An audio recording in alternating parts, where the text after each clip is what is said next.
आज मैं जिस एक्ट्रेस की बात करने वाला हूँ ये एक फेमस एक्ट्रेस नहीं है, लेकिन हिंदी में बहुत ज़्यादा सक्सेस नहीं मिल पाया। कुछ ही फिल्मों के बाद ये साउथ चली गई और साउथ में काफ़ी फिल्में की, लेकिन साउथ में भी काफ़ी नाम नहीं हो पाया। ये एक्ट्रेस हैं दोस्तों जेनेलिया डिसूजा। जेनेलिया आज रितेश देशमुख की वाइफ हैं और 2 बच्चों की माँ है, और पूरे बॉलीवुड में इनका दबदबा भी है, क्योंकि जेनेलिया एक राजनैतिक परिवार की बहू हैं। जेनेलिया आज अपनी लाइफ में सेटल्ड हैं और कभी कभी वो फिल्मों में भी काम कर लिया करती हैं, लेकिन फुल टाइम वो एक मैरिड वुमेन है। कैसा रहा जेनेलिया डिसूजा का यहाँ तक का सफर, और क्यों बॉलीवुड के लोगों से अभी तक इतना इनका याराना है, आज हम जानेंगे जेनेलिया डिसूजा की सच्चाई। दोस्तों, जेनेलिया का जन्म हुआ था 5 अगस्त 1987 को मुंबई में। इनके पिताजी टीसीएस में एक सीनियर ऑफिसर हैं और माँ एक फार्मा कंपनी में एमडी थी। माँ ने इनकी करियर में सपोर्ट करने के लिए अपनी जॉब तक छोड़ दी थी। इनका एक भाई भी है जो बॉम्बे स्टॉक एक्सचेंज में काम करता है। इन्होंने अपनी स्कूलिंग बांद्रा मुंबई से की और ग्रेजुएशन भी मुंबई से ही किया। कॉलेज के समय में ही जेनेलिया को एक्टिंग का भूत सवार हो गया था और इन्होंने कुछ जगह ऑडिशन भी दिए। फिल्मों में इंटरेस्ट आने का एक कारण ये भी था कि इन्होंने 15 साल की उम्र से ही मॉडलिंग शुरू कर दी थी, और उस समय वो सिर्फ पार्ट टाइम किया करती थी। अपने ग्रेजुएशन की पढ़ाई के बीच में ही इनको एक फिल्म मिल गई। फिल्म का नाम था तुझे मेरी कसम, जो कि साल 2003 में आई थी। इस फिल्म में रितेश देशमुख ने इनके साथ में लीड रोल प्ले किया था, और ये रितेश की इनके साथ में डेब्यू फिल्म थी। फिल्म की शूटिंग खत्म करके ये अपनी स्टडी में लग गई। फाइनल के एग्जाम से जस्ट पहले इन्हें पार्कर पेन की एक एड मिली, जो कि अमिताभ बच्चन के साथ में शूट होनी थी, लेकिन इन्होंने उस एड को करने से मना कर दिया, क्योंकि 2 दिन के बाद इनका एग्जाम था।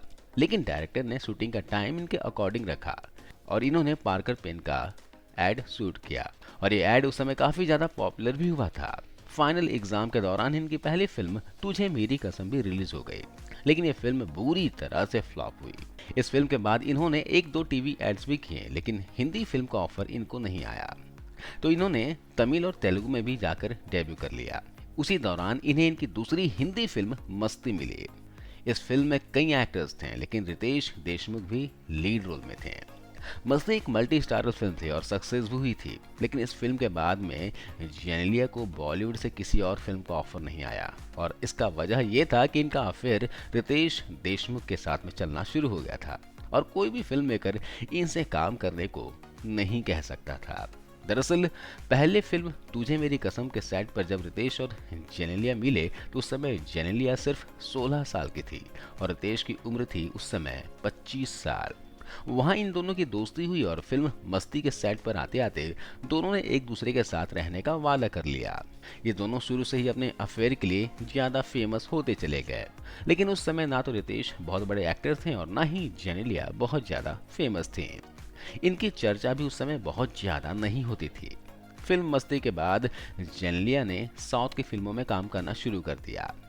2004 से 2008 तक साउथ की सभी भाषाओं में इन्होंने लगातार काम किया और थोड़ा बहुत नाम भी कमाया। साल 2008 में इनकी फिल्म रेडी में जेनेलिया का नाम तेलुगु एक्टर राम के साथ में जोड़ा गया था। तब कहा गया था कि रितेश के साथ में इनका ब्रेकअप हो गया है, लेकिन बाद में वो सिर्फ अफवाह निकली, क्योंकि रितेश और जेनेलिया का रिश्ता अभी भी चल रहा था। साल 2008 में इन्होंने 2 हिंदी फिल्मों में काम किया। मेरे बाप पहले आप नाम से एक फिल्म आई थी, जो कि पूरी तरह से फ्लॉप थी, और दूसरी फिल्म थी जाने तू या जाने ना। जाने तू या जाने ना में आमिर खान के भांजे इमरान खान ने डेब्यू किया था। जेनेलिया के इस सक्सेस फिल्म के बाद इन्हें हिंदी फिल्मों के ऑफर मिलेंगे ऐसा सोचा गया था, लेकिन इस फिल्म के बाद इनको ऑफर नहीं आए। उनका कारण यही था कि फिल्मों में बहुत ज़्यादा बोल्ड सीन नहीं देना चाहती थी, और हिंदी फिल्मी एक्ट्रेस अगर अपनी बोल्ड सीन न दिखाए, अपना शरीर न दिखाए, तो एक्ट्रेस कितनी भी सुंदर हो या फिर टैलेंटेड हो, उसका फिल्मी सफ़र बहुत ज़्यादा लंबा नहीं चल पाता है। ऐसा भी नहीं है कि जेनेलिया ने कभी बोल्ड सीन करने की कोशिश नहीं की। एक मैगजीन के लिए जेनेलिया ने बिकनी में फोटोशूट भी करवाया, तो चारों तरफ उनकी चर्चा होने लगी, क्योंकि जेनेलिया से ये उम्मीद किसी को नहीं थी। इसके अलावा इनकी एक फिल्म आई थी फोर्स। फोर्स फिल्म के दौरान भी इन्होंने पर्दा हटाने की कोशिश की, लेकिन हटा नहीं पाई और इन दोनों ही इंसिडेंट के दौरान रितेश और इनके बीच में विवाद भी हो गया था। लेकिन जेनेलिया ने करियर का भरोसा देकर बात शांत कर दी। इसके बाद रितेश ने तो जेनेलिया को मौका ही नहीं दिया। इन्होंने 2012 में इनसे शादी कर ली। शादी के बाद इनमें ड्रास्टिक चेंज आया और इन्होंने कुछ साल तक अपने आप को लो प्रोफाइल रखा। इनके 2 बच्चे हुए और उसके बाद एज अ प्रोड्यूसर भी इनका नाम कभी कभी सामने आने लगा। इन्होंने तो फिल्मों में काम करना पूरी तरह से बंद कर दिया था। लेकिन खुद रितेश का करियर भी ऐसे ही झटके लग लग के चलता रहता था। ये बात जेनेलिया भी जानती थी, तो इन्होंने साल 2014 में एक मराठी फिल्म बनाई। फिल्म का नाम था लय बहारी। इसमें रितेश देशमुख लीड रोल में थे और इसके साथ में थे शरद केलकर, राधिका आप्टे और अदिति पोहनकर। फिल्म 8 करोड़ में बनाई गई और फिल्म ने 35 करोड़ की भारी भरकम कमाई की। मराठी फिल्मों में 8 करोड़ का बजट बहुत अच्छा बजट माना जाता है और 35 करोड़ का कलेक्शन भी फिल्म का एक अचीवमेंट होता है। इस फिल्म में जेनेलिया मुख्य प्रोड्यूसर थी और इसके अलावा इन्होंने अपने पति रितेश के लिए एक और फिल्म बनाई जो कि मराठी में ही थी और उसका नाम था मौली। ये भी एक सक्सेस फिल्म थी। जेनेलिया इन सालों में सिर्फ प्रोड्यूसर बनकर या फिर छोटे मोटे रोल में ही नजर आती रहती हैं। अभी इनकी एक मराठी, एक हिंदी और एक तेलुगु फिल्म आने वाली है। जेनेलिया फिल्मों में बहुत सक्सेस नहीं रही। वो रितेश से उम्र में 9 साल छोटी भी हैं। बॉलीवुड में उनकी काफी पहुंच है, लेकिन उन्होंने शादी के बाद अपने आप को पूरी तरह से एक फैमिली वुमेन के रूप में ढाल लिया। ऐसा नहीं है कि इन्होंने बॉलीवुड फिल्मों से अपने आप को पूरी तरह से अलग कर लिया। वो आज भी ऑलमोस्ट सभी एक्टिव कलाकारों के संपर्क में रहती हैं, पार्टियों में जाती हैं और पार्टियों में हर जगह ये नजर भी आ जाती हैं। अभी कुछ समय पहले ही सलमान खान के साथ में इनका एक पार्टी डांस काफी ज्यादा वायरल भी हुआ था। लेकिन जेनेलिया का इतना बड़ा कॉन्टेक्ट बॉलीवुड में नहीं है। वो रितेश देशमुख के परिवार का पावर और पकड़ का नतीजा है, इसलिए वो पार्टियों में हर जगह पहुंच पाती हैं।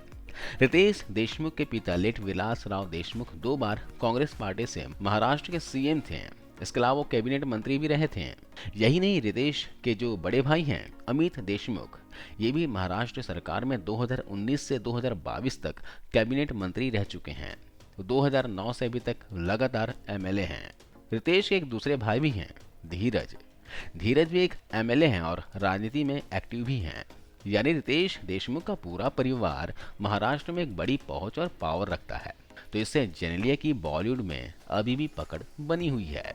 लेकिन ये जेनेलिया की समझदारी कहेंगे कि वो शादी के बाद एक मैरिड लाइफ को एंजॉय कर रही हैं और फालतू की पब्लिसिटी व फिल्मी करियर का मोह छोड़कर परिवार की तरफ पूरी तरह से ध्यान दे रही हैं।